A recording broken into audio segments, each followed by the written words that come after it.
पिंड तेरी रास, रहमा तेरी सुख पाया सदा। नानक की अरदास,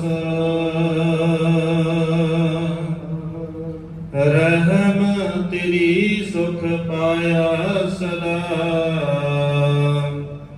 नानक की अरदास।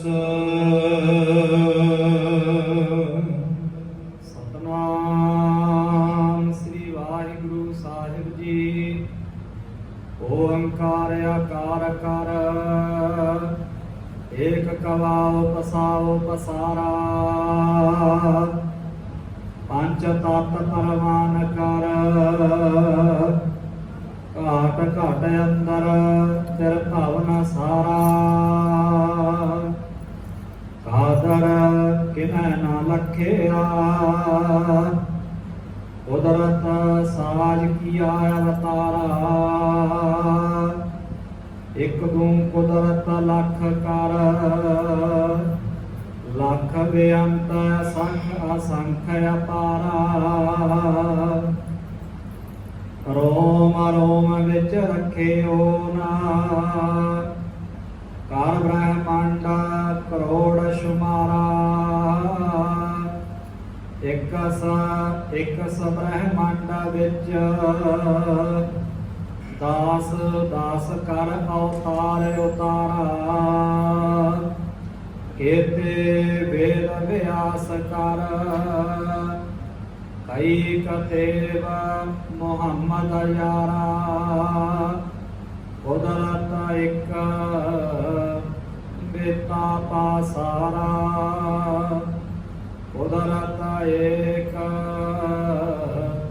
बेता पासारा।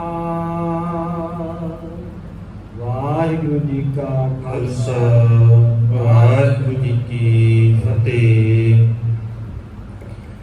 चौल छतर तखत दे मालक,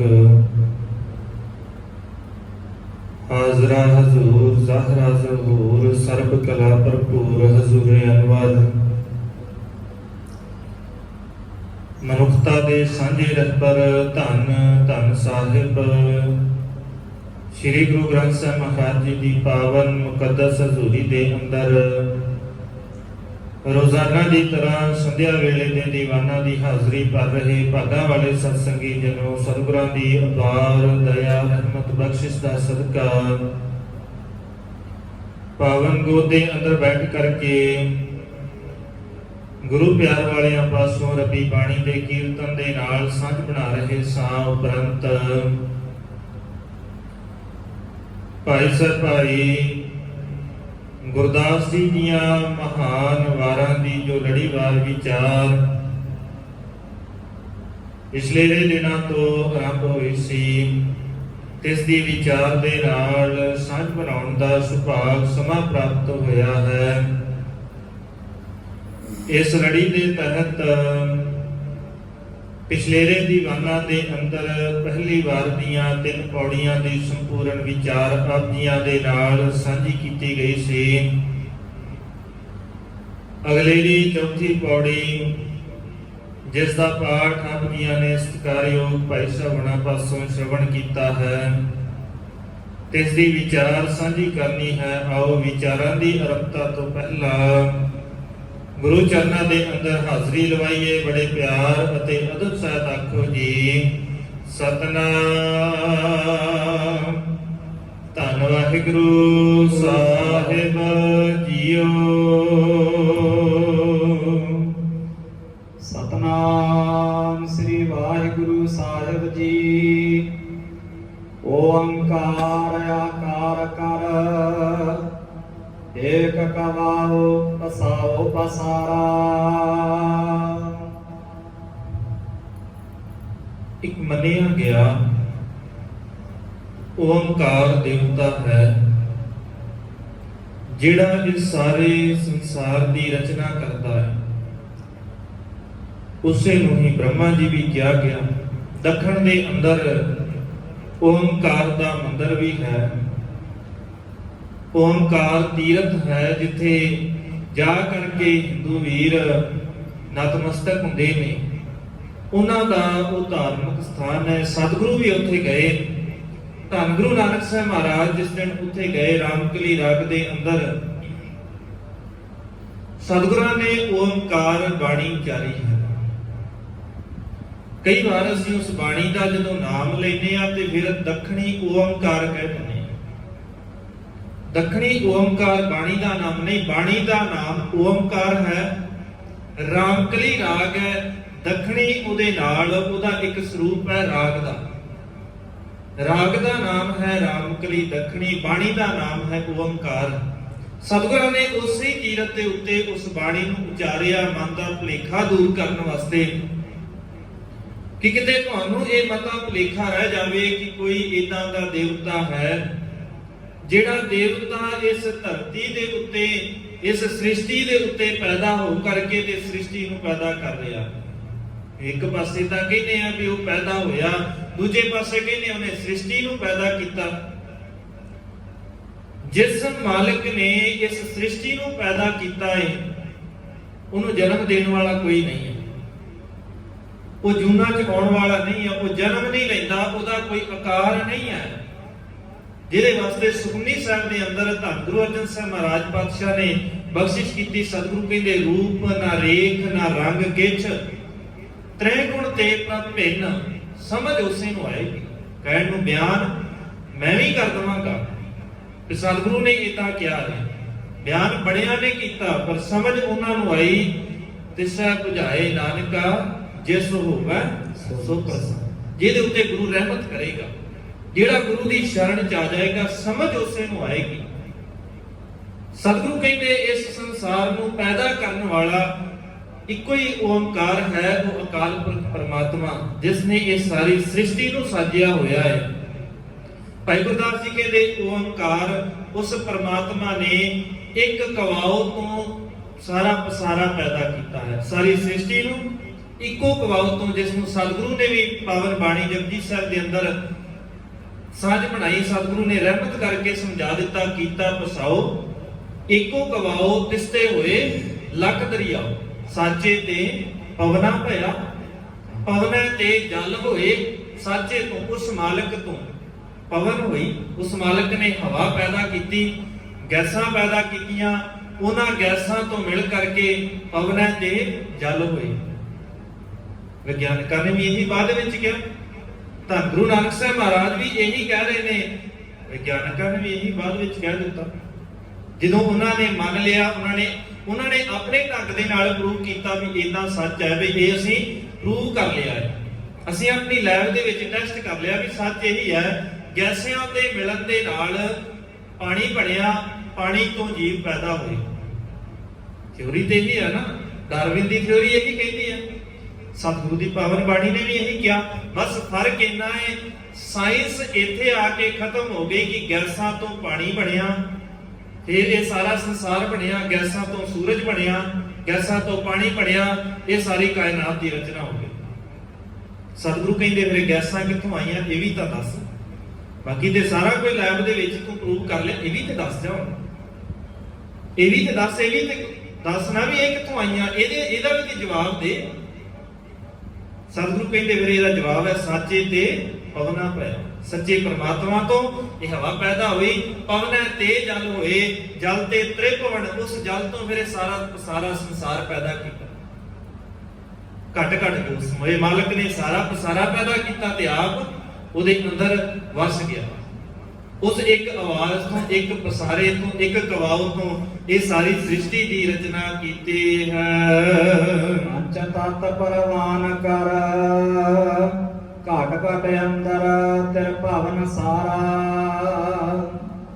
ਸਤਿਗੁਰਾਂ ਨੇ ਬਾਣੀ ਦੇ ਅੰਦਰ ਇਹ ਲਫ਼ਜ਼ ਵਰਤਿਆ ਹੈ। ਭਾਈ ਗੁਰਦਾਸ ਜੀ ਨੇ ਦੂਜੀ ਪੌੜੀ ਦੇ ਅੰਦਰ ਪੰਜਾਂ ਤੱਤਾਂ ਦੀ ਵਿਆਖਿਆ ਕੀਤੀ ਸੀ। ਪੰਜ ਤੱਤ ਕਿਹੜੇ ਨੇ ਜਿਨ੍ਹਾਂ ਤੋਂ ਇਹ ਸਰੀਰ ਪੈਦਾ ਹੋਇਆ। ਜਿਨ੍ਹਾਂ ਪੰਜਾਂ ਤੱਤਾਂ ਤੋਂ ਇਹ ਸਰੀਰ ਪੈਦਾ ਹੋਇਆ, ਉਹਨਾਂ ਪੰਜਾਂ ਤੱਤਾਂ ਤੋਂ ਸਾਰੀ ਕਾਇਨਾਤ ਰਚੀ। ਭਾਈ ਗੁਰਦਾਸ ਜੀ ਕਹਿੰਦੇ ਉਸ ਮਾਲਕ ਨੇ ਇਹਨਾਂ ਪੰਜਾਂ ਤੱਤਾਂ ਨੂੰ ਇਕੱਠਿਆਂ ਕਰਕੇ, ਪ੍ਰਵਾਨ ਕਰਕੇ, ਮਨਜ਼ੂਰੀ ਦੇ ਕਰਕੇ ਇਹ ਸਾਰੀ ਕਾਇਨਾਤ ਦੀ ਰਚਨਾ ਕੀਤੀ ਹੈ। ਆਦਰ ਕਿਨੈ ਨਾ ਲਖਿਆ, ਕੁਦਰਤ ਸਾਜ ਕੀਆ ਅਵਤਾਰਾ। ਕੁਦਰਤ ਤਾਂ ਦਿਸਦੀ ਆ, ਕਾਦਰ ਕਿਨੈ ਨਾ ਲਖਿਆ। ਕਾਦਰ ਨੂੰ ਕਿਸੇ ਨੇ ਨਹੀਂ ਲੱਭਿਆ, ਕਿਹਨੇ ਬਣਾਈ ਹੈ ਇਹ ਕੁਦਰਤ। ਹੁਣ ਕਈ ਵਾਰ ਇਦਾਂ ਕਹਿੰਦੇ ਕੁਦਰਤ ਹੀ ਸਾਰਾ ਕੁਝ ਹੈ। ਕੁਦਰਤ ਹੀ ਸਾਰਾ ਕੁਝ ਨਹੀਂ ਹੈ, ਕੁਦਰਤ ਨੂੰ ਬਣਾਉਣ ਵਾਲਾ ਸਾਰਾ ਕੁਝ ਹੈ। ਕੁਦਰਤ ਤਾਂ ਉਹਦੇ ਇਸ਼ਾਰੇ ਦੇ ਨਾਲ ਪੈਦਾ ਹੋਈ ਹੈ। ਜਿਸ ਦਿਨ ਉਹਦਾ ਇਸ਼ਾਰਾ ਹੋਇਆ ਖਤਮ ਹੋ ਜਾਏਗੀ। ਇਹ ਤਾਂ ਖਤਮ ਹੋਣ ਵਾਲੀ ਹੈ ਨਾ, ਨਾਸ਼ਵੰਤ ਹੈ। ਇਹ ਜਗ ਧੂਏ ਕਾ ਪਹਾੜ ਤੇ ਧੂਏ ਦਾ ਪਹਾੜ ਹੈ। ਜਿੱਦਣ ਧੂਆਂ ਖਤਮ ਹੋ ਗਿਆ, ਥੱਲੇ ਧੂਆਂ ਤੇ ਉਹਨਾਂ ਚਿਰ ਹੈ ਨਾ ਜਿੰਨਾ ਚਿਰ ਤੱਕ ਥੱਲੇ ਕੁਝ ਹੈ, ਉਹਦੇ ਕੋਈ ਅੱਗ ਹੈ। ਜਿੰਨਾ ਚਿਰ ਤੱਕ ਅੱਗ ਹੈ, ਗਰਮਾਇਸ਼ ਹੈ ਅੰਦਰ, ਉਹਨਾਂ ਚਿਰ ਹੀ ਧੂਆਂ ਹੈ। ਜਿਸ ਦਿਨ ਉਹ ਸਾਰਾ ਥੱਲੇ ਦਾ ਅੰਦਰ ਦੀ ਚੀਜ਼ ਖਤਮ ਹੋ ਗਈ, ਉਦੋਂ ਧੂਆਂ ਖਤਮ। ਜਿਸ ਦਿਨ ਨਿਰੰਕਾਰ ਨੇ ਆਪਣੀ ਜੋਤ ਕੁਦਰਤ ਦੇ ਅੰਦਰੋਂ ਕੱਢੀ, ਬਸ ਜਿੱਦਾਂ ਉਹ ਧੂਆਂ ਖਤਮ ਹੋ ਜਾਂਦਾ ਹੈ, ਇਦਾਂ ਹੀ ਇਸ ਕਾਇਨਾਤ ਨੇ ਖਤਮ ਹੋ ਜਾਣਾ। ਇੱਕਦਮ ਸ਼ਾਂਤ ਜਿਵੇਂ ਦਾ ਪਹਿਲਾ ਸੀ, ਅਰਬਦ ਨਰਬਦ ਧੁੰਦੂਕਾਰਾ, ਵਾਪਸ ਉੱਥੇ ਤੱਕ ਹੀ ਆ ਜਾਣਾ। ਇਹ ਉਸ ਕਾਇਨਾਤ ਨੂੰ ਪੈਦਾ ਕਰਨ ਵਾਲਾ ਕਾਦਰ ਇਸ ਸੰਸਾਰ ਦੇ ਅੰਦਰ ਸਮੋਇਆ ਹੋਇਆ ਹੈ। ਬਾਣੀ ਨੇ ਵੀ ਬਾਰ-ਬਾਰ ਇਹ ਲਫ਼ਜ਼ ਵਰਤੇ, ਅਗੰਮ ਅਗੋਚਰਾ।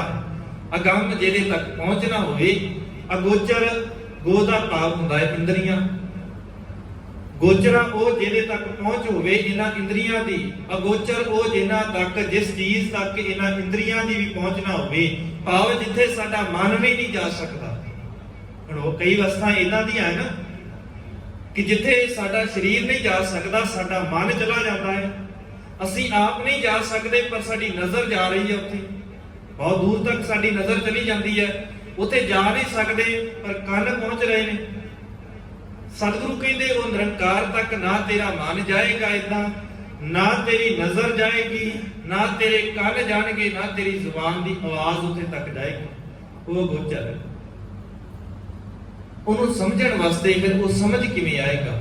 ਮਿਲਦਾ ਜ਼ਰੂਰ ਹੈ, ਅਕਾਲ ਪੁਰਖ ਪ੍ਰਮਾਤਮਾ ਮਿਲਦਾ ਜ਼ਰੂਰ ਹੈ, ਪਰ ਮਿਲਦਾ ਉਹਨਾਂ ਨੂੰ ਹੈ ਜਿਨ੍ਹਾਂ ਨੇ ਸਾਂਝ ਗੁਰੂ ਦੇ ਨਾਲ ਬਣਾ ਲਈ। ਔਰ ਇਹ ਗੁਰੂ ਕਿਰਪਾ ਕਰਦਾ ਹੈ, ਨਾਨਕ ਅਸੁਨ ਮਿਲੋ ਪਿਆਰੇ, ਸਤਿਗੁਰ ਭਏ ਵਸੀਠਾ। ਵਸੀਠਾ ਹੁੰਦਾ ਵਿਚੋਲਾ। ਉਸ ਪਿਆਰੇ ਪ੍ਰਮਾਤਮਾ ਦੇ ਨਾਲ ਮਿਲਿਆ ਜਾ ਸਕਦਾ ਹੈ, ਪਰ ਮਿਲਣ ਵਾਸਤੇ ਵਿਚੋਲੇ ਦੀ ਲੋੜ ਹੈ। ਤੇ ਇੱਥੇ ਬੰਦਾ ਕੋਈ ਵਿਚੋਲਾ ਨਹੀਂ ਹੈ ਕਿ ਕੋਈ ਬੰਦਾ ਕਹਿ ਦੇਵੇ ਵੀ ਮੈਂ ਪਹੁੰਚਿਆ ਹੋਇਆ ਤੇ ਮੈਂ ਪਹੁੰਚਾ ਦੇਵਾਂਗਾ। ਬੰਦਿਆਂ ਦੇ ਵਾਸਤੇ ਨਹੀਂ। ਬੜੇ ਦਾਅਵੇ ਕਰਦੇ ਨੇ, ਅਸੀਂ ਰੱਬ ਦੇ ਨਿਯਮ ਨੂੰ ਸਮਝ ਲਿਆ, ਅਸੀਂ ਰੱਬ ਦੀ ਬਣਾਈ ਹੋਈ ਕਾਇਨਾਤ ਨੂੰ ਸਮਝ ਲਿਆ ਹੈ, ਅਸੀਂ ਕੁਦਰਤ ਨੂੰ ਸਮਝ ਲਿਆ ਹੈ। ਇੱਥੇ ਬੜੇ ਨੇ ਦਾਅਵੇ ਕਰਨ ਵਾਲੇ, ਪਰ ਸਤਿਗੁਰੂ ਕਹਿੰਦੇ ਦਾਅਵਾ ਨਾ ਬੰਨਿਆ ਕਰ। ਇੱਥੇ ਦਾਅਵਿਆਂ ਵਾਲੇ ਬੜੇ ਚਲੇ ਗਏ। ਬੜੇ ਆਏ, ਬੜੇ ਕਹਿੰਦੇ ਸੀ ਵੀ ਅਸੀਂ ਰੱਬ ਲੱਭ ਲਿਆ ਏ। ਕੋਈ ਕਹਿੰਦਾ ਹੈ ਰੱਬ ਹੀ ਅਸੀਂ ਹਾਂ, ਕਈ ਕਹੀ ਜਾਂਦੇ ਰੱਬ ਹੀ ਮੈਂ। ਇੱਥੇ ਇੱਕ ਇਹ ਗੱਲ ਸਮਝਣ ਵਾਲੀ ਆ। ਕਈ ਵਾਰ ਇਦਾਂ ਕਿਹਾ ਜਾਂਦਾ ਹੈ, ਜੇ ਤੁਸੀਂ ਕਹਿੰਦੇ ਹੋ ਕਿ ਸਾਰੇ ਥਾਂ ਰੱਬ ਹੈ, ਹਰੇਕ, ਕਈ ਵਾਰ ਕਿਹਾ ਜਾਂਦਾ ਨਾ, ਤੁਸੀਂ ਕਹਿੰਦੇ ਹੋ ਹਰੇਕ ਥਾਂ ਰੱਬ ਹੈ, ਇਹ ਗੱਲ ਤੇ ਮੰਨਣੀ ਹੋਵੇ। ਸਤਿਗੁਰੂ ਕਹਿੰਦੇ ਘਟ ਘਟ ਮੈਂ ਹਰਜੂ ਵਸਾ। ਫਿਰ ਮੂਰਤੀ ਰੱਬ ਕਿਉਂ ਨਹੀਂ? ਉਹਦੇ ਵਿੱਚ ਵੀ ਤਾਂ ਰੱਬ ਹੈਗਾ ਹੈ, ਫਿਰ ਉਹਨੂੰ ਰੱਬ ਮੰਨਣ ਤੋਂ ਕਿਉਂ ਮਨਾਹੀ ਹੈ? ਫਿਰ ਪੇੜ ਦੇ ਵਿੱਚ ਵੀ ਰੱਬ ਹੈ, ਉਹਨੂੰ ਰੱਬ ਮੰਨਣ ਤੋਂ ਮਨਾਹੀ ਕਿਉਂ ਆ? ਕਈ ਕਿਹਾ ਜਾਂਦਾ ਨਾ, ਕਈ ਵਾਰ ਇਦਾਂ ਦਾ ਸੁਣਨ ਨੂੰ ਮਿਲਦਾ ਹੈ ਵੀ ਇਦਾਂ ਕਹਿੰਦੇ ਨੇ ਵੀ ਜੇ ਤੁਸੀਂ ਇੱਕ ਮਨਾ ਕਰਦੇ ਹੋ ਵੀ ਮੂਰਤੀ ਰੱਬ ਨਹੀਂ ਹੈ, ਕਿਉਂਕਿ ਗੁਰਬਾਣੀ ਮਨਾ ਕਰਦੀ ਹੈ, ਸਾਡੇ ਮਨਾ ਕਰਨ ਦੇ ਨਾਲ ਤੇ ਜਾਂ ਸਹਿਮਤ ਹੋਣ ਦੇ ਨਾਲ ਤੇ ਕੋਈ ਫਰਕ ਨਹੀਂ ਨਾ ਪੈਂਦਾ। ਹੁਣ ਮੈਂ ਸਹਿਮਤ ਹੋ ਜਾਵਾਂ ਵੀ ਜੀ ਮੂਰਤੀ ਦੇ ਵਿੱਚ ਰੱਬ ਹੈ, ਤੇ ਫਿਰ ਮੇਰੇ ਸਹਿਮਤ ਹੋਣ ਦੇ ਨਾਲ ਕੀ ਫਰਕ ਪੈ ਜਾਏਗਾ? ਜਾਂ ਮੇਰੇ ਅਸਹਿਮਤ ਹੋਣ ਦੇ ਨਾਲ ਵੀ ਕੋਈ ਫਰਕ ਨਹੀਂ ਪੈਂਦਾ? ਫਰਕ ਪੈਂਦਾ ਹੈ। ਗੁਰੂ ਕੀ ਕਹਿ ਰਿਹਾ? ਫਰਕ ਇਸ ਗੱਲ ਨਾਲ ਪੈਂਦਾ, ਮੂਰਤੀ ਦੇ ਅੰਦਰ ਰੱਬ ਜ਼ਰੂਰ ਹੈ, ਮੂਰਤੀ ਰੱਬ ਨਹੀਂ ਹੈ। ਸਮਝਣ ਵਾਲੀ ਗੱਲ ਹੈ। ਮੂਰਤੀ ਦੇ ਅੰਦਰ ਰੱਬ ਜ਼ਰੂਰ ਹੈ, ਪੱਥਰ ਦੇ ਅੰਦਰ ਰੱਬ ਜ਼ਰੂਰ ਹੈ, ਪਰ ਪੱਥਰ ਰੱਬ ਨਹੀਂ ਹੈਗਾ। ਜਾਂ ਇਦਾਂ ਸਮਝ ਲਈਏ ਰੱਬ ਤਾਂ ਫਿਰ ਮੇਰੇ ਅੰਦਰ ਵੀ ਹੈ। ਜਿਹੜਾ ਇਦਾਂ ਕਹਿੰਦਾ ਹੈ ਵੀ ਇੱਥੇ ਰੱਬ ਹੈਗਾ ਏ, ਉਹਨੂੰ ਕਦੇ ਆਪਣੇ ਪਰਿਵਾਰ ਚੋਂ ਰੱਬ ਨਹੀਂ ਦਿਖਿਆ। ਕੋਈ ਇਹਦੇ ਵਿੱਚੋਂ ਤਾਂ ਵੇਖ ਲਾ, ਇੱਥੇ ਤੇ ਦਿਖਦਾ ਹੈ ਤੈਨੂੰ, ਤਾਂ ਇੱਥੇ ਆ ਕੇ ਕਹਿੰਦਾ ਵੀ ਇੱਥੇ ਰੱਬ ਹੈ, ਫਿਰ ਇਹਦੇ ਵਿੱਚੋਂ ਵੀ ਦੇਖਣਾ ਪਰਿਵਾਰ ਦੇ ਜੀਆਂ 'ਚ ਵੀ ਤੇ ਰੱਬ ਹੈ। ਇਹਨਾਂ ਦੇ ਸਾਹਮਣੇ ਇਹਦੇ ਪ੍ਰਤੱਖ ਹੈ। ਇਹਦੇ ਵਿੱਚੋਂ ਤੇ ਲੱਭਣ ਦਾ ਯਤਨ ਕਰ, ਆਪਣੇ ਅੰਦਰੋਂ ਲੱਭ। ਰੀ ਸਾਹਿਬ ਕਹਿੰਦੇ ਨਾ, ਬਾਹਰ ਕਿੱਥੇ ਤੁਰਿਆ ਫਿਰਦਾ। ਧੰਨ ਗੁਰੂ ਤੇਗ ਬਹਾਦਰ ਸਾਹਿਬ ਮਹਾਰਾਜ ਬਖਸ਼ਿਸ਼ ਕਰਦੇ, ਕਾਹੇ ਰੇ ਬਨ ਖੋਜਨ ਜਾਈ, ਸਰਬ ਨਿਵਾਸੀ ਸਦਾ ਅਲੇਪਾ, ਤੋਹੀ ਸੰਗ ਸਮਾਈ। ਤੇਰੇ ਕੋਲ ਰਹਿੰਦਾ, ਇੱਥੋਂ ਲੱਭਣਾ, ਬਾਹਰ ਕਿੱਥੇ ਤੁਰਿਆ ਫਿਰਦਾ। ਭਾਈ ਗੁਰਦਾਸ ਜੀ ਕਹਿੰਦੇ ਇਹ ਕਾਦਰ ਨੂੰ ਲੱਭਣ ਦਾ ਬੜਾ ਯਤਨ ਕੀਤਾ, ਬੜਿਆਂ ਨੇ ਯਤਨ ਕੀਤਾ, ਪਰ ਲੱਭ ਕੋਈ ਵੀ ਨਹੀਂ ਸਕਿਆ। ਲੱਭ ਇਸ ਕਰਕੇ ਨਹੀਂ ਸਕਿਆ ਕਿਉਂਕਿ ਲੱਭਣ ਦਾ ਯਤਨ ਸਾਰਿਆਂ ਦਾ ਆਪਣੇ ਢੰਗ ਦਾ ਸੀ, ਆਪਣੇ ਤਰੀਕੇ ਦੇ ਨਾਲ ਲੱਭਣਾ ਚਾਹੁੰਦੇ ਸੀ। ਹੁਣ ਜਿਹੜਾ ਆਪਣੇ ਤਰੀਕੇ ਦੇ ਨਾਲ ਉਸ ਕਾਦਰ ਨੂੰ ਲੱਭਣਾ ਚਾਹੇਗਾ, ਫਿਰ ਆਪਣੇ ਤਰੀਕੇ ਦੇ ਨਾਲ ਨਹੀਂ, ਤਰੀਕਾ ਗੁਰੂ ਦੱਸੇਗਾ, ਗੁਰੂ ਦੇ ਦੱਸੇ ਹੋਏ ਤਰੀਕੇ ਦੇ ਨਾਲ ਹੀ ਲੱਭਿਆ ਜਾ ਸਕਦਾ ਹੈ। ਗੁਰੂ ਦੇ ਨਾਲ ਫਿਰ ਅਕਸਰ ਇੱਕ ਮੈਂ ਬੇਨਤੀ ਕਰਦਾ, ਸਾਡਾ ਜ਼ੋਰ ਲੱਭਣ ਦੇ ਉੱਤੇ ਲੱਗਾ ਰਹਿੰਦਾ। ਜਿਹੜੀ ਚੀਜ਼ ਗਵਾਚੀ ਹੋਵੇ, ਲੱਭਿਆ ਉਹਨੂੰ ਜਾ ਸਕਦਾ ਹੈ। ਤਾਂ ਇਹ ਸਤਿਗੁਰੂ ਨੇ ਬਾਰ-ਬਾਰ ਕਿਹਾ ਹੈ, ਮਨ ਨੂੰ ਲੱਭਿਆ ਕਰ ਬੰਦੇ, ਖੋਜ ਦਿਲ ਹਰ ਰੋਜ਼। ਮਨ ਤੂੰ ਜੋ ਸਰੂਪ ਹੈ, ਆਪਣਾ ਮੂਲ ਪਛਾਣ, ਕਿਉਂਕਿ ਰੱਬ ਨਹੀਂ ਗਵਾਚਿਆ। ਉਹਨੂੰ ਤੇ ਲੱਭਦੇ ਨੇ ਲੋਕ, ਪਰ ਉਹ ਗਵਾਚਿਆ ਥੋੜੀ ਨਾ, ਉਹ ਤੇ ਉੱਥੇ ਹੀ ਹੈ ਜਿੱਥੇ ਹੈ। ਗਵਾਚਿਆ ਤੇ ਮੈਂ, ਜਿਸ ਦਿਨ ਮੈਂ ਆਪਣੇ ਆਪ ਨੂੰ ਲੱਭ ਲਿਆ, ਉਸ ਦਿਨ ਗੁਰੂ ਦੇ ਨਾਲ ਸਾਂਝ ਬਣ ਜਾਏਗੀ। ਉਸੇ ਦਿਨ ਸਮਝ ਆ ਜਾਏਗੀ, ਜੈਸਾ ਸਤਿਗੁਰ ਸੁਣੀਦਾ ਤੈਸੋ ਹੀ ਮੈਂ ਡੀਠ। ਸੁਣਿਆ ਬੜਾ ਸੀ ਵੀ ਗੁਰੂ ਰੱਬ ਨਾਲ ਮਿਲਾ ਦਿੰਦਾ ਹੈ, ਗੁਰੂ ਬਖਸ਼ਿਸ਼ਾਂ ਕਰਦਾ ਹੈ, ਗੁਰੂ ਮਨ ਦਾ ਟਿਕਾ ਬਖਸ਼ਦਾ ਹੈ। ਸੁਣਿਆ ਬਹੁਤ ਸੀ, ਪਰ ਜਿਸ ਦਿਨ ਸਾਂਝ ਬਣੀ, ਪਤਾ ਲੱਗ ਗਿਆ ਕਿ ਸੱਚਮੁੱਚ ਜੋ ਸੁਣਿਆ ਹੈ, ਜੈਸਾ ਸਤਿਗੁਰ ਸੁਣੀਦਾ ਤੈਸੋ ਹੀ ਮੈਂ ਡੀਠ, ਵਿਛੜਿਆ ਮੇਲੇ ਪ੍ਰਭੂ ਹਰ ਦਰਗਾਹ ਕਾ ਬਸੀ। ਜੇ ਲੱਭਣਾ ਹੈ ਤੇ ਉਸ ਦਰਗਾਹ ਦਾ ਮਾਲਕ ਦੇ ਨਾਲ ਜਿਹਦੀ ਸਾਂਝ ਬਣੀ ਹੋਈ ਹੈ, ਉਹਦੇ ਨਾਲ ਜੁੜਨਾ। ਸਤਿਗੁਰੂ ਕਹਿੰਦੇ ਹੁਣ ਕਿਸੇ ਨੇ ਦਰਿਆ ਪਾਰ ਲੰਘਣਾ ਹੋਵੇ, ਕਿਸੇ ਨੇ ਦਰਿਆ ਤੋਂ ਪਾਰ ਜਾਣਾ ਹੈ, ਹੁਣ ਮੇਰੇ ਵਰਗੇ ਨੂੰ ਪੁੱਛੇ ਜਿਹੜਾ ਕਦੇ ਗਿਆ ਹੀ ਨਹੀਂ ਪਾਰ, ਜਿਹੜਾ ਆਪ ਹਮੇਸ਼ਾ ਕੰਢੇ ਤੋਂ ਹੀ ਮੁੜ ਕੇ ਆ ਜਾਂਦਾ ਹੈ, ਆਪ ਕਦੇ ਵੀ ਪਾਰ ਹੀ ਨਹੀਂ ਗਿਆ, ਪਤਾ ਹੀ ਨਹੀਂ ਵੀ ਜਾਣਾ ਕਿੱਧਰੋਂ ਦੀ ਹੈ, ਉਹ ਦੱਸੇਗਾ ਰਸਤਾ, ਭਾਈ ਲੱਗ ਜਾ ਕੋਈ ਨਹੀਂ, ਸਿੱਧਾ ਤੇ ਡੁੱਬੇਗਾ ਹੀ ਨਾ। ਫਿਰ ਜਿਹੜਾ ਲੰਘਿਆ, ਜਿਹੜਾ ਮੇਰੇ ਕੋਲੋਂ ਪੁੱਛ ਕੇ ਗਿਆ, ਉਹ ਡੁੱਬਣਾ ਹੀ ਹੈ, ਕਿਉਂਕਿ ਮੈਨੂੰ ਆਪ ਨੂੰ ਨਹੀਂ ਸੀ ਪਤਾ, ਮੈਂ ਤਾਂ ਇਸ਼ਾਰਾ ਹੀ ਕਰਨਾ ਵੀ ਲੰਘ ਜਾਇਆ ਜੀ। ਜੇ ਉਹਨੇ ਪੁੱਛ ਲਿਆ ਉਸ ਬੰਦੇ ਨੂੰ ਜਿਹੜਾ ਲੰਘਿਆ ਹੈ, ਜਿਹੜਾ ਰੋਜ਼ਾਨਾ ਲੰਘਦਾ ਹੈ, ਜਿਹਨੂੰ ਰਸਤੇ ਦਾ ਪਤਾ ਹੈ ਵੀ ਇੱਧਰ ਦੀ ਜਾਵਾਂਗਾ ਤੇ ਪਾਰ ਲੰਘ ਜਾਵਾਂਗਾ, ਉਹਦੇ ਕੋਲੋਂ ਪੁੱਛ ਕੇ ਗਿਆ ਤੇ ਪਾਰ ਲੰਘ ਗਿਆ। ਸਤਿਗੁਰੂ ਕਹਿੰਦੇ ਫਿਰ ਪਾਰ ਲੰਘਣਾ ਹੈ ਨਾ, ਜੇ ਤੂੰ ਤਾਰੂ ਪਾਣ ਤਾਹੂ ਪੁੱਛ ਤੜਨ ਕਰ। ਜਿਹੜੇ ਕੱਲ ਲੰਘ ਕੇ ਗਏ ਨੇ, ਜਿਨ੍ਹਾਂ ਨੇ ਇਹ ਰਸਤਾ ਦੇਖਿਆ ਹੈ, ਉਹਨਾਂ ਨੂੰ ਪੁੱਛਣਾ। ਫਿਰ ਇੱਥੇ ਤੇ ਰਸਤਾ ਇੱਕੋ ਹੀ ਹੈ, ਜਿਹਨੇ ਦੇਖਿਆ ਹੈ ਉਹ ਗੁਰੂ, ਬੰਦਿਆਂ ਨੇ ਨਹੀਂ। ਬੰਦਿਆਂ ਦੇ ਕੋਲੋਂ ਪੁੱਛਦੇ ਆ ਭਾਈ ਸਿਮਰਨ ਕਿਵੇਂ ਕਰੀਏ, ਬੰਦਿਆਂ ਦੇ ਕੋਲੋਂ ਪੁੱਛਦੇ ਆ ਬਾਣੀ ਕਿਵੇਂ ਪੜ੍ਹੀਏ, ਬੰਦਿਆਂ ਦੇ ਕੋਲੋਂ ਪੁੱਛਦੇ ਆ ਗੁਰੂ ਦੇ ਨਾਲ ਕਿਵੇਂ ਜੁੜੀਏ, ਗੁਰੂ ਦੇ ਕੋਲੋਂ ਪੁੱਛਣਾ ਸਤਿਗੁਰੂ ਤੇਰੇ ਨਾਲ ਜੁੜਨਾ ਹੈ, ਦੱਸ ਕਿਵੇਂ ਜੁੜੀਏ, ਤੇਰੇ ਨਾਲ ਜੁੜਨਾ ਹੈ, ਦੱਸ ਕਿਵੇਂ। ਗੁਰੂ ਨੂੰ ਪੁੱਛ ਆ ਕੇ ਗੁਰੂ ਦੱਸੇਗਾ, ਨਹੀਂ ਤੇ ਆਪਣੇ ਯਤਨਾਂ ਦੇ ਨਾਲ ਕਾਦਰ ਨੂੰ ਲੱਭਣ ਦਾ ਭਾਈ ਗੁਰਦਾਸ ਜੀ ਕਹਿੰਦੇ ਬੜਿਆਂ ਨੇ ਯਤਨ ਕੀਤਾ, ਆਪਣੇ ਢੰਗਾਂ ਦੇ ਨਾਲ, ਆਪਣੇ ਤਰੀਕਿਆਂ ਦੇ ਨਾਲ, ਪਰ ਕੋਈ ਵੀ ਇੱਥੇ ਲੱਭ ਨਹੀਂ ਸਕਿਆ। ਇੱਕ ਤੂੰ ਕੁਦਰਤ ਲੱਖ ਕਰ, ਲੱਖ ਬੇਅੰਤ ਸੰਖ ਪਾਰਾ। ਉਸ ਮਾਲਕ ਨੇ ਇਹ ਸਾਰੀ ਕਾਇਨਾਤ ਨੂੰ ਆਪਣੀ ਇੱਕ ਜੋਤ ਤੋਂ, ਮਾਇਆ ਤੋਂ ਪੈਦਾ ਕੀਤਾ, ਫਿਰ ਇੱਕ ਤੋਂ ਲੱਖ ਕੀਤਾ ਤੇ ਲੱਖ ਤੋਂ ਬੇਅੰਤ ਕਰ ਦਿੱਤਾ। ਇਹ ਨਹੀਂ ਕਿ ਕਿਤੋਂ ਹੋਰ ਪੈਦਾ ਹੋਈ ਹੈ, ਉਸੇ ਦੇ ਵਿੱਚੋਂ ਹੀ ਪੈਦਾ ਹੋਈ ਹੈ, ਆਪਣੇ ਆਪ। ਏਕਾ ਮਾਈ ਜੁਗਤ ਵਿਆਈ, ਤਿੰਨ ਚੇਲੇ ਪ੍ਰਵਾਨ, ਇੱਕ ਸੰਸਾਰੀ, ਇੱਕ ਭੰਡਾਰੀ, ਇੱਕ ਲਾਏ ਦੀ ਬਾਣ। ਇਹ ਸੀ ਉਹਨਾਂ ਦੀ ਫਿਲਾਸਫੀ। ਕਈ ਵਾਰ ਸਾਡੇ ਵੀ ਕਹਿ ਦਿੰਦੇ ਆ ਕਿ ਜੀ ਜਪਜੀ ਸਾਹਿਬ ਦੇ ਅੰਦਰ ਲਿਖਿਆ ਹੈ ਜੀ, ਦੇਖੋ ਬ੍ਰਹਮਾ ਜੀ ਨੇ ਸ੍ਰਿਸ਼ਟੀ ਨੂੰ ਪੈਦਾ ਕੀਤਾ, ਇੱਕ ਮਾਇਆ ਤੋਂ ਇਹ ਤਿੰਨੇ ਪੈਦਾ ਹੋਏ, ਕੀਤਾ ਪਸਾਓ, ਏਕੋ ਕਵਾਓ ਵਾਲੀ ਗੱਲ ਨੂੰ ਭੁਲਾ ਕਰਕੇ ਤੁਰਦੇ ਇਸ ਪਾਸੇ। ਏਕਾ ਮਾਈ ਜੁਗਤ ਵਿਆਈ, ਤਿੰਨ ਚੇਲੇ ਪ੍ਰਵਾਨ। ਵੀ ਆਹ ਦੇਖੋ ਜੀ ਬਾਣੀ ਦੇ ਅੰਦਰ ਲਿਖਿਆ ਜੀ, ਅਸੀਂ ਕਿਹੜਾ ਕੋਲੋਂ ਕਹਿੰਦੇ ਆ, ਇਦਾਂ ਦੀਆਂ ਸੁਣਨ ਨੂੰ ਮਿਲ ਗਈਆਂ ਤੁਹਾਨੂੰ ਵਿਆਖਿਆ। ਤੇ ਬਾਣੀ ਦੇ ਅੰਦਰ ਲਿਖਿਆ ਹੈ ਇੱਕ ਮਾਇਆ ਪ੍ਰਸੂਤ ਹੋਈ, ਉਹਦੇ ਤੋਂ ਬ੍ਰਹਮਾ ਜੀ ਪੈਦਾ ਹੋਏ, ਉਹਨੇ ਸ੍ਰਿਸ਼ਟੀ ਨੂੰ ਸਾਜਿਆ, ਉਹਦੇ ਤੋਂ ਫਿਰ ਵਿਸ਼ਨੂੰ ਜੀ ਪੈਦਾ ਹੋਏ, ਉਹ ਆਹਾਰ ਦਿੰਦੇ ਨੇ, ਪਾਲਦੇ ਨੇ। ਉਹਦੇ ਤੋਂ ਸ਼ਿਵ ਜੀ ਪੈਦਾ ਹੋਏ, ਜਿਹੜੇ ਦੀਵਾਨ ਲਾਉਂਦੇ ਨੇ, ਜਿਹੜੇ ਸਜ਼ਾ ਸੁਣਾਉਂਦੇ ਨੇ, ਮੌਤ ਜਿਹੜੇ ਦਿੰਦੇ ਨੇ। ਜੀ ਬਾਣੀ 'ਚ ਲਿਖਿਆ ਸੀ, ਕਿਹੜਾ ਕੋਲੋਂ ਕਹਿ ਰਹੇ। ਸਤਿਗੁਰੂ ਕਹਿੰਦੇ ਇਹ ਸੱਚ ਨਹੀਂ ਹੈ, ਇਹ ਦੂਜੇ ਕਹਿੰਦੇ ਨੇ। ਮੇਰਾ ਸਿਧਾਂਤ ਕੀ ਹੈ? ਮਾਲਕ ਕਹਿੰਦੇ ਮੇਰਾ ਸਿਧਾਂਤ ਇਹ ਆ, ਏਕਾ ਮਾਈ ਜੁਗਤ ਵਿਆਈ, ਤਿੰਨ ਚੇਲੇ ਪ੍ਰਵਾਨ, ਇੱਕ ਸੰਸਾਰੀ ਇੱਕ ਭੰਡਾਰੀ, ਇੱਕ ਲਾਏ ਦੀ ਬਾਣ, ਜਿਵ ਤਿਸ ਭਾਵੈ ਤਿਵੇਂ ਚਲਾਵੈ, ਜਿਵ ਹੋਵੈ ਫਰਮਾਨ। ਜਿਵੇਂ ਉਸ ਮਾਲਕ ਨੂੰ ਚੰਗਾ ਲੱਗਦਾ ਹੈ, ਜਿਵੇਂ ਉਹ ਮਾਲਕ ਹੁਕਮ ਕਰਦਾ ਹੈ, ਉਦਾਂ ਇਹ ਸਾਰੀ ਕਾਇਨਾਤ ਚੱਲਦੀ ਹੈ। ਇਹਨਾਂ ਦੇ ਹੱਥ ਕੁਝ ਨਹੀਂ ਹੈ, ਭੁਲੇਖਾ ਹੀ ਹੈ। ਦੇਵੀ ਦਾ ਦੇਵਾ ਮੂਲ ਹੈ ਮਾਇਆ, ਇਹ ਤੇ ਆਪ ਮਾਇਆ ਚੁਲਝੇ ਕਰਦੇ। ਇਸ ਸੰਸਾਰ ਨੂੰ, ਕਾਇਨਾਤ ਨੂੰ ਮਾਇਆ ਚੋਂ ਕਿੱਥੋਂ ਕੱਢਣਗੇ? ਇਹ ਤੇ ਆਪ ਉਲਝੇ ਹੋਏ ਨੇ। ਸਾਰੀ ਕਾਇਨਾਤ ਉਸ ਅਕਾਲ ਪੁਰਖ ਪਰਮਾਤਮਾ ਤੋਂ ਪੈਦਾ ਹੋਈ ਔਰ ਬੇਅੰਤ ਹੈ, ਇਹਦਾ ਕੋਈ ਅੰਤ ਨਹੀਂ ਹੈ। ਰੋਮ ਰੋਮ ਵਿੱਚ ਰੱਖਿਓ ਨਾ, ਕਰ ਬ੍ਰਹਮੰਡ ਕਰੋੜ ਸ਼ੁਮਾਰਾ। ਭਾਈ ਗੁਰਦਾਸ ਜੀ ਕਹਿੰਦੇ ਜੇ ਇਹਦੀ ਬੇਅੰਤਤਾ ਨੂੰ ਸਮਝਣਾ ਹੈ ਨਾ, ਤੇ ਇਹਦਾ ਯਤਨ ਕਰ ਲੈ ਸਮਝਣ ਦਾ। ਇਹ ਹੈ ਨਹੀਂ, ਅੰਤ ਨਹੀਂ ਹੈਗਾ, ਪਰ ਜੇ ਤੂੰ ਚਾਹੁੰਦਾ ਹੈ ਨਾ, ਤੈਨੂੰ ਕੁਝ ਅੰਦਾਜ਼ਾ ਜਿਹਾ ਲੱਗ ਜਾਵੇ ਕਿ ਤੂੰ ਫਿਰ ਵੀ ਨਹੀਂ ਮੰਨਦਾ, ਕਿਉਂਕਿ ਕਈ ਵਾਰ ਹੁੰਦੇ ਨਾ ਬਾਰ-ਬਾਰ, ਨਹੀਂ ਕੋਈ ਤੇ ਦੱਸੋ, ਫਿਰ ਥੋੜਾ ਬਹੁਤ ਤੇ ਸਮਝਾ ਦਿਓ। ਫਿਰ ਕਿੰਨੀ ਕੋਈ ਸ੍ਰਿਸ਼ਟੀ ਇਦਾਂ ਦੇ ਭਾਈ ਗੁਰਦਾਸ ਜੀ ਕੋਲ ਵੀ ਆਏ ਹੋਏ, ਕੋਈ ਤੇ ਦੱਸੋ। ਭਾਈ ਗੁਰਦਾਸ ਜੀ ਦਾ ਸਮਝਾਉਣ ਦਾ ਢੰਗ ਹਮੇਸ਼ਾ ਹੀ ਬੜਾ ਸੌਖਾ ਜਿਹਾ ਰਿਹਾ। ਭਾਈ ਗੁਰਦਾਸ ਜੀ ਕਹਿੰਦੇ ਠੀਕ ਹੈ, ਮੈਂ ਸਮਝਾ ਦਿੰਦਾ। ਪਹਿਲੀ ਗੱਲ ਤੇ ਪ੍ਰਮਾਤਮਾ ਬਹੁਤ ਵਿਸ਼ਾਲ, ਬੜਾ ਬੇਅੰਤ ਹੈ, ਉਹਦਾ ਅੰਤ ਨਹੀਂ ਹੈ।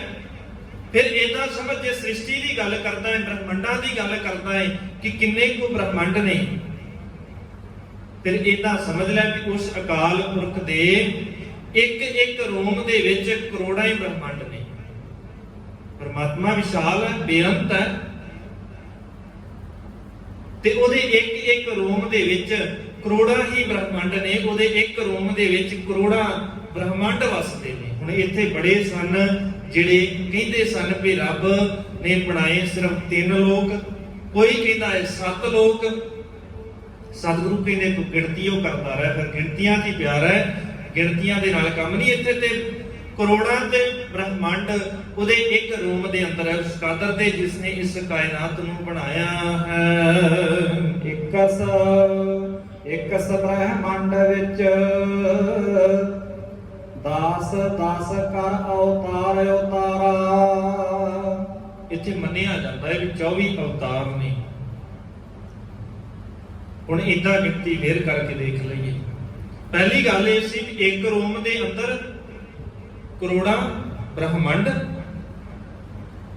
ਤੇ ਭਾਈ ਗੁਰਦਾਸ ਜੀ ਕਹਿੰਦੇ ਜੀ ਹੁਣ ਅਵਤਾਰਾਂ ਦੀ ਗਿਣਤੀ ਕਰਨੀ ਤੇ ਸੌਖੀ ਜੀ ਹੋਰ ਤੈਨੂੰ ਨੇੜੇ ਜੇ ਲਿਆ ਕੇ ਦੇ ਦਵਾਂ, ਵੀ ਤੇਰੀ ਕੈਲਕੂਲੇਸ਼ਨ ਜਿਹੜੀ ਹੈ ਨਾ ਤੈਨੂੰ ਸੌਖੀ ਜੀ ਹੋ ਜਾਏਗੀ। ਇਦਾਂ ਸਮਝ ਲੈ, ਫਿਰ ਇੱਕ ਬ੍ਰਹਮੰਡ ਦੇ ਅੰਦਰ 10 ਅਵਤਾਰ ਨੇ। ਤੂੰ 24 ਦੀ ਗੱਲ ਕਰਦਾ ਹੈ, ਇੱਥੇ ਹੁਣ ਤੂੰ ਗਿਣਤੀ ਕਰਦਾ ਰਹਿ ਵਿਹਲਾ ਹੋ ਕੇ ਵੀ ਜਿੰਨੀ ਕਰ ਸਕਦਾ ਹੋਵੇ। ਪਹਿਲਾਂ ਤੇ ਇਹ ਹਿਸਾਬ ਲਾ ਲਈ ਕਿ ਉਸ ਪਰਮਾਤਮਾ ਦੇ ਰੂਮ ਕਿੰਨੇ ਆ। ਜਿਸ ਦਿਨ ਤੈਨੂੰ ਇਹ ਗਿਣਤੀ ਲੱਗ ਜਾਏ ਕਿ ਰੂਮ ਕਿੰਨੇ ਆ, ਫਿਰ ਇਹ ਹਿਸਾਬ ਲਾ ਲਈ ਵੀ ਬ੍ਰਹਮੰਡ ਕਿੰਨੇ ਆ। ਫਿਰ ਜਿੱਦਣ ਇਹ ਲੱਭ ਲਵੇਂ ਕਿ ਕਿੰਨੇ ਬ੍ਰਹਮੰਡ ਹੋ ਗਏ ਸਾਰੇ, ਫਿਰ ਉਹਨਾਂ ਸਾਰਿਆਂ ਦੇ ਵਿੱਚ ਇੱਕ ਬ੍ਰਹਮੰਡ ਦੇ ਵਿੱਚ 10 ਅਵਤਾਰ ਨੇ। ਹੁਣ ਇਹਦਾ ਆਪੇ ਬੈਠ ਕੇ ਹਿਸਾਬ ਲਾਈ ਜਾਈ ਕਿ ਇਹ ਕਿੰਨੇ ਕੁ ਅਵਤਾਰ ਇਸ ਸੰਸਾਰ ਦੇ ਉੱਤੇ ਨੇ। ਤੈਨੂੰ ਲੱਗਦਾ ਹੈ ਵੀ ਇਹ 24 ਨੇ, ਪਰ ਉਸ ਅਕਾਲ ਪੁਰਖ ਨੇ 24 ਨਹੀਂ, ਇਹ ਬੇਅੰਤ ਨੇ ਜਿਹੜੇ ਇਹ ਸਾਰਾ ਕਰਮ, ਇਹ ਸਾਰਾ ਕੁਝ ਚਲਾ ਰਹੇ ਹਨ। ਇਤੇ ਵੇਦ ਵਿਆਸ ਕਰ ਕਈ ਕਤੇਬ ਮੁਹੰਮਦ ਯਾਰਾ। ਇੱਥੇ ਤੂੰ ਕਹਿੰਦਾ ਇੱਕ ਵੇਦ ਵਿਆਸ ਹੈ ਜਿਹੜਾ ਵੇਦਾਂ ਦੀ ਰਚਨਾ ਕਰਦਾ ਹੈ, ਇੱਕ ਵਿਆਸ ਰਿਸ਼ੀ ਹੈ, ਪਰ ਇੱਥੇ ਇੱਕ ਨਹੀਂ ਹੈ। ਇੱਥੇ ਤੇ ਜਿਹੜੇ ਰੱਬ ਨੂੰ ਜਿਹੜਾ ਤੂੰ ਕਹਿੰਦਾ ਹੈ ਨਹੀਂ, ਜਿਸ ਦੇਵਤੇ ਨੇ ਸਾਰੀ ਕਾਇਨਾਤ ਬਣਾਈ ਹੈ, ਉਹ ਇੱਕ ਹੈ ਬ੍ਰਹਮਾ ਜੀ। ਸਤਿਗੁਰੂ ਬਾਣੀ ਦੇ ਅੰਦਰ ਬਖਸ਼ਿਸ਼ ਕਰਦੇ, ਸਤਿਗੁਰੂ ਕਹਿੰਦੇ ਕੋਟ ਬ੍ਰਹਮੇ ਜਗ ਸਾਜਣ ਲਾਏ। ਕੋਟ ਬ੍ਰਹਮੇ ਜਗ ਸਾਜਣ ਲਾਏ ਹੈ, ਇੱਕ ਦੋ ਨਹੀਂ, ਕਰੋੜਾਂ ਤੇ ਇੱਥੇ ਬ੍ਰਹਮੇ ਨੇ ਜਿਹੜੇ ਜਗ ਨੂੰ ਸਾਜ ਰਹੇ ਨੇ। ਫਿਰ ਕਿੰਨੇ ਕੁ ਜਗ ਸਾਜੇ ਜਾ ਰਹੇ, ਇਹਦਾ ਵੀ ਕੋਈ ਹਿਸਾਬ ਨਹੀਂ ਹੈ। ਕਿ ਜੇ ਹਿਸਾਬ ਲਾਉਣਾ ਹੋਵੇ, ਰੋਜ਼ਾਨਾ ਪਾਵਨ ਬਾਣੀ ਸੋਹਿਲਾ ਸਾਹਿਬ ਦੇ ਅੰਦਰ ਜਦੋਂ ਸ਼ਬਦ ਪੜ੍ਹਦੇ ਆ, ਸਤਿਗੁਰੂ ਕਹਿੰਦੇ ਇਦਾਂ ਹਿਸਾਬ ਲਾ ਲੈ। ਫਿਰ ਜੇ ਕਾਇਨਾਤ ਦੀ ਗੱਲ ਕਰਦਾ ਹੈ, ਰੱਬ ਜੀ ਦੀ ਗੱਲ ਕਰਦਾ ਹੈ, ਇੱਕ ਪਾਸੇ ਤਾਂ ਉਹ ਨਿਰਗੁਣ ਸਰੂਪ ਹੈ, ਉਹਦਾ ਕੋਈ ਆਕਾਰ ਨਹੀਂ, ਕੋਈ ਰੂਪ ਨਹੀਂ। ਜੇ ਸਰਗੁਣ ਸਰੂਪ ਦੀ ਗੱਲ ਕਰੇ ਤੇ ਵੇ ਸਹਿਜ ਤਾਵ ਨੈਣ,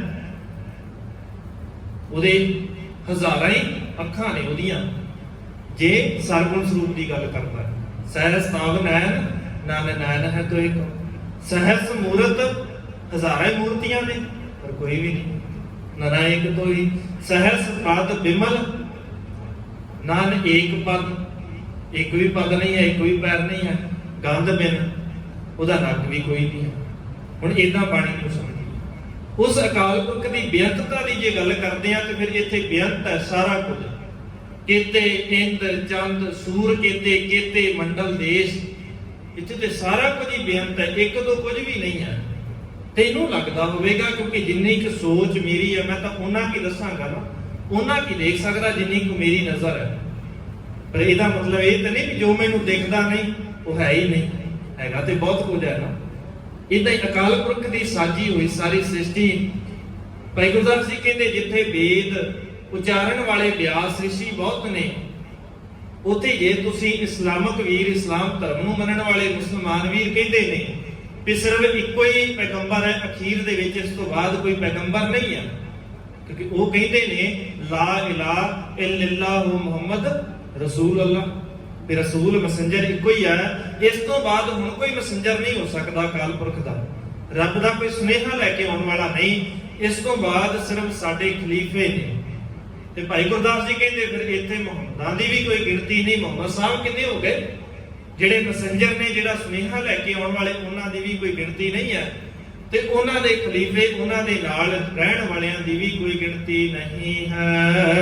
ਕੁਦਰਤ ਇੱਕ ਬੇਤਾ ਪਾਸਾਰਾ, ਕੁਦਰਤ ਇੱਕ ਹੈ, ਭਾਵ ਉਹਦੀ ਇੱਕ ਤਾਕਤ ਹੈ। ਇੱਕ ਤਾਕਤ ਤੋਂ ਇਹ ਸਾਰਾ ਪਸਾਰਾ ਹੈ।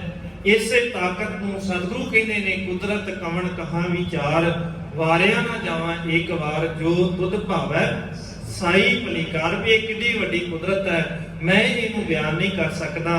ਬਸ ਜ਼ਰੂਰੀ ਕੀ ਹੈ, ਜੋ ਤੁਧ ਭਾਵੈ ਸਾਈ ਭਲੀਕਾਰ, ਇਹ ਮੰਨਣ ਲੱਗ ਜਾਈਏ ਕਿ ਸਤਿਗੁਰੂ ਜੋ ਤੈਨੂੰ ਚੰਗਾ ਲੱਗਦਾ ਹੈ ਉਹੀ ਚੰਗਾ ਹੈ, ਮੇਰੀਆਂ ਆਪਣੀਆਂ ਸਿਆਣਪਾਂ ਕਿਸੇ ਕੰਮ ਨਹੀਂ।